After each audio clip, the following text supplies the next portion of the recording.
Hi everyone, it's good to have you with us on KREM 2 News First at 4. I'm Jane McCarthy. Good afternoon, I'm Mark Hanrahan. Tom is off today. Well, it's a struggle for renters all across the state of Washington finding affordable housing, and that includes right here in Spokane. There have been talks on the state level about rent control. Oregon was the first to pass statewide rent control regulations back in February, and just this week, New York lawmakers approved similar measures. Well, some believe putting a limit on rent will help people keep their rentals. Others say it could make matters worse. KREM 2's Alexa Block has more. Rent control. We hear the term thrown around a lot, but does placing a limit on how much landlords can charge for rent really solve Spokane's affordable housing issue? Terry Anderson of the Tenants Union of Washington State believe it's a start. Once you got into a rental agreement, you would know every year to the next how much your rent would be going up, so you could budget. Right now, rent control is illegal in Washington State. No city or county can set caps on rent prices. Tenant advocates say they'd like to see a statewide regulation on rent. A lot of speculation mentality, and housing should not be a speculative market. It should be a human right where people know that they have a home to live in. And Steve Corker of the Landlord Association of the Inland Northwest agree people should have a home to live in, but rent control could end up creating more problems than they solve. It doesn't lower the market rate that's being charged for rents. And what rent control oftentimes does is penalize the people who are looking for apartments or homes. There are concerns that the state-mandated caps on rent prices could force smaller landlords out of the business because they are unable to keep up with the increasing costs to maintain properties. So oftentimes what happens under rent control is a deterioration of particularly the properties that are serving the low income. Corker says the issue is there isn't enough housing, and there needs to be more options throughout the region for renters.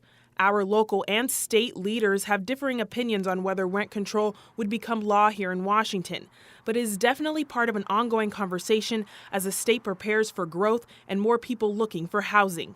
In Spokane, Alexa Block, KREM 2 News.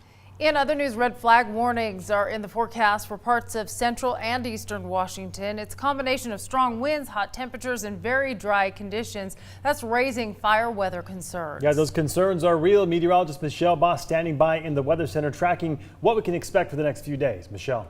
And the one piece of good news in all of this is we are expecting some cooler temperatures. That should help things out. But until those cool temperatures get here, we do have very dry and breezy conditions across parts of the inland Northwest. And it's pretty hot for today as well. The last hot day. Enjoy it while you can. 83 degrees in Spokane, lower 80s in Coeur d'Alene. It might be a while before we see 80s again. Upper 80s in Omak, Moses Lake, and Othello. 84 degrees in Lewiston. All right, it's dry. Current relative humidity.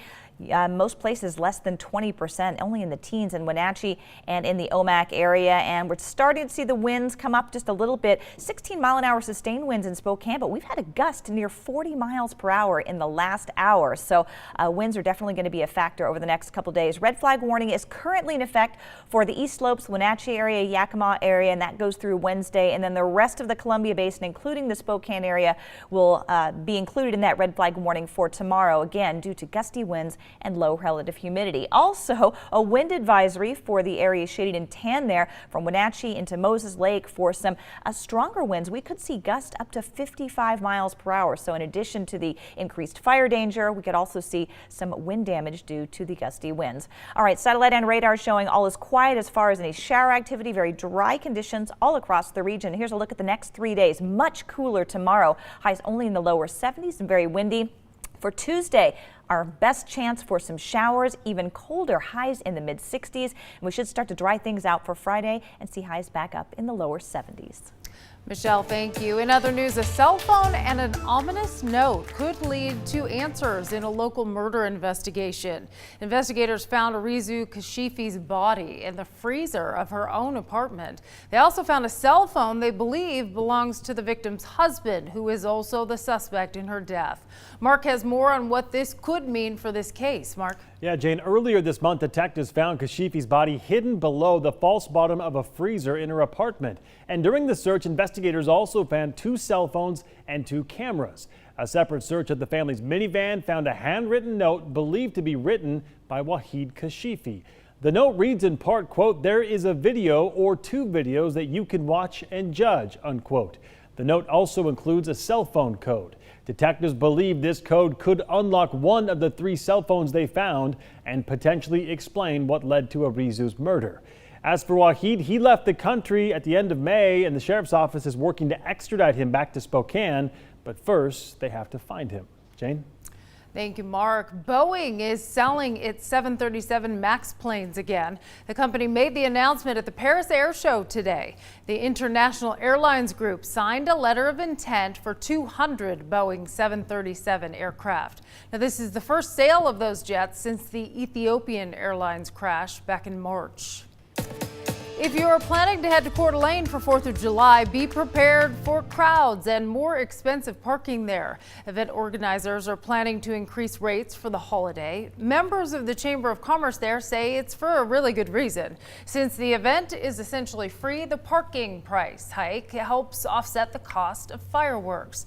Taylor Vito will have a full breakdown on KREM 2 News at 5 o'clock. A citizens group is trying to raise Idaho's current minimum wage. Right now it's at $7.25. The Idahoans for a Fair Wage group wants to raise it to $8.75, then raise it another $1 every year for the next 2 years. After 4 years, the wage would be set at $12 an hour, and that's what Washington's minimum wage is currently set at. Idaho's minimum wage has not been raised in a decade. Members of the Lummi tribe launched a campaign to save the southern resident orca population. The Salish Sea campaign calls for an impact study on stressors caused by humans. The campaign also includes a plan to bring Lolita the orca back to the Puget Sound. Now, that killer whale was captured back in 1970 and taken into captivity. Lolita now lives in a sea aquarium in Miami, Florida. Environmental groups around the country are calling for her release, but veterinarians at the aquarium say her age and medical needs make it impossible for her to survive out in the ocean alone. Everybody who knows me knows how it's my family above everything, and I'm so always doing stuff with them and part of the community, and it's helped. I've had people just deliberately come here that have gone to other shops because of their children. That's a new tattoo shop in Spokane. It's opening its doors to include a younger crowd, not to tattoo them. The owner of Northwest Body Mod built an area specifically for kids to spend time while their parents are getting tattoos. The owner says he's already getting positive feedback about the unique space, and the children seem to like it too. Well, people living in Moscow, Idaho have something to celebrate today. The city was ranked as the best town in Idaho to live in. That is according to a study released by the Chamber of Commerce. Moscow's strong college town feel and growing art scene pushed it up to #1. Now, 3 other inland Northwest cities made the top 10. Coeur d'Alene came in at #5.